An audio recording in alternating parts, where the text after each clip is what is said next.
What is up, YouTube? What is up, Jet Nation? Sean back with another episode of the JETS Jets Show, and we're going to be continuing our positional prospect breakdown of the draft.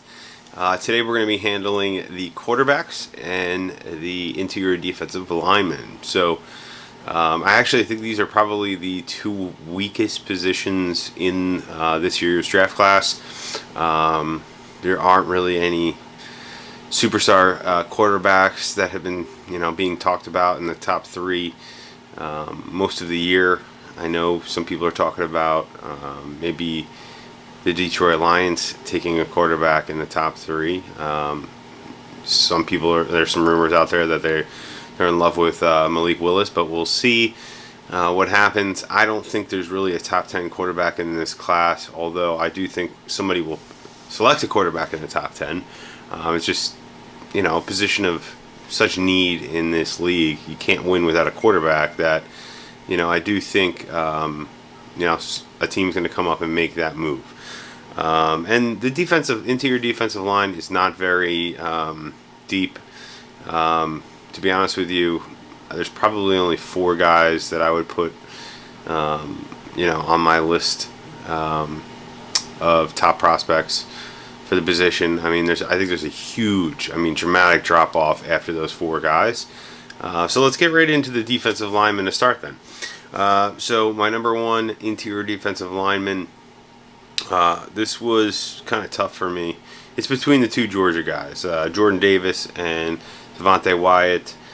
I think I like Jordan Davis better, but he's my number one defensive tackle in this class. He's just completely dominant in the run game. He eats up double teams. He gets a great push in the pocket, even on passing downs. The thing that made it hard is that I don't know if he's going to translate into a three-down player in the NFL. He could be one of the best, interior defensive linemen in terms of stopping the run. But I'm not sure what you're going to get in terms of a pass rush from him, and that's why I was kind of on the fence with Wyatt, because I feel like Wyatt is a little bit more of an all-around player, a little bit lighter, 305, a little bit quicker, a little bit more better lateral movement from him, he can rush the quarterback. So it was really close between the two, but I got Jordan Davis at 1, I got Devonte Wyatt at 2. Close behind. My number 3 is actually Travis Jones. I've mocked him to the Jets a number of times. I think he's definitely a top 40 pick. I don't know, if the Jets end up trading down or something in the second round and dropping, down from 38, or if they trade and get another second round pick below 40, I don't know if they'll be able to use that selection on Travis Jones. He's rising up draft boards all over the place. His game is a little bit similar to Jordan Davis's. He's a run stuffer. He's a nose tackle kind of guy, eating up double teams. Could fill that, Foley Fatukasi role really well. Be a great compliment to Quinnen Williams. And I think he's got a lot of upside. So the guy that's fourth on my list very well could end up being the best interior defensive lineman on this list. I just have some mixed reviews about him, and that's Perrian Winfrey. I do think he's probably the best pass rusher out of these four guys. He is pretty explosive, and you saw that at the Senior Bowl workouts, practices, and the Senior Bowl game.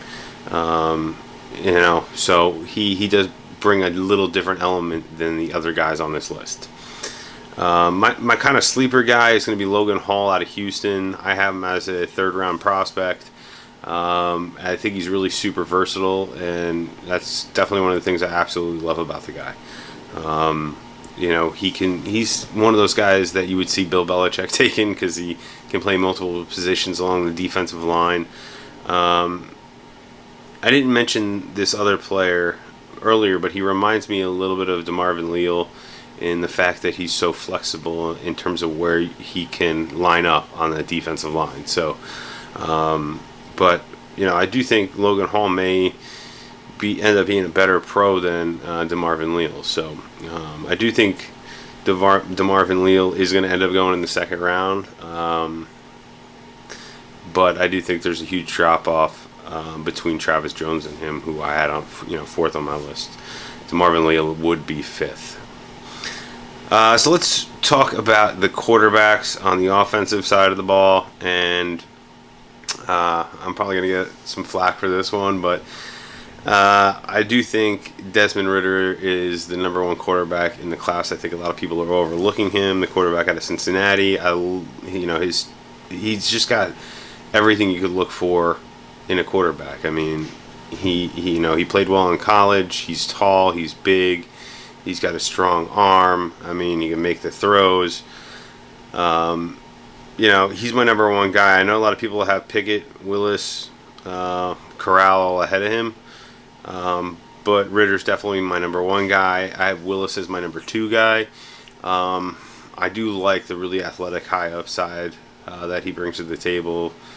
Kind of like, skill set of those dual threat running backs like a Deshaun Watson type of player, or even probably not quite as explosive as Lamar Jackson, but he might be a little bit closer to Lamar Jackson than Deshaun Watson even. So he is my number two quarterback. It's just something about that dual threat. So I have Matt Corral as my number three quarterback, and it was tough between him and Kenny Pickett for number three on my list, but I went Corral because I feel like Pickett is a little too timid. He's not comfortable and decisive in the pocket, and for me, a guy coming to the NFL that's going to need to, the playing speed is going to be a lot faster. I worry about that with a player like that. And I don't see Corral having that. I mean, Corral isn't probably as tall as you'd like him to be. He's only 6'1". I mean, you usually want a quarterback a little bit taller than that. But we've seen other quarterbacks that height, do well in the NFL. So we'll see what happens. But and then I have Sam Howell as my number 5 quarterback out of North Carolina. Again, I'm not super excited about any of these guys. I'm not expecting, a Pro Bowl caliber quarterback coming out of this class, but I mean, who knows? I could be wrong. I wasn't super high on Patrick Mahomes when he came out. But look, he's like the best quarterback in football right now. So, just something to keep in mind. And then another guy that I kind of like as a sleeper, Ellabee from Western Michigan. 6 foot 208. He's one of those guys that's really smart. I don't necessarily look at him as being a starting NFL quarterback, but I do see him developing into one of the best, or his potential is to develop into one of the best backup quarterbacks in the league. So I wouldn't be opposed to a team like the Jets taking him in the 4th or 5th round if he's available, as kind of a guy that you can groom in a year or two to be a long-term backup quarterback to Zach Wilson. Something that's probably a little underrated right now in the NFL. So that is my list. So we'll run through it real quick. The quarterbacks.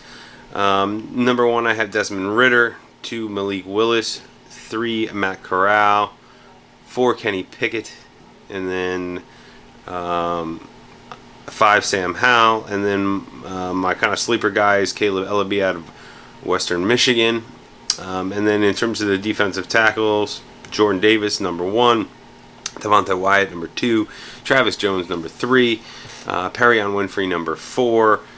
I didn't really feel like doing a 5 for this one because I feel like there's a huge drop off here. But DeMarvin Leal was my number 5. And then Logan Hall is my guy. I think it's a value pick, end of the 3rd round.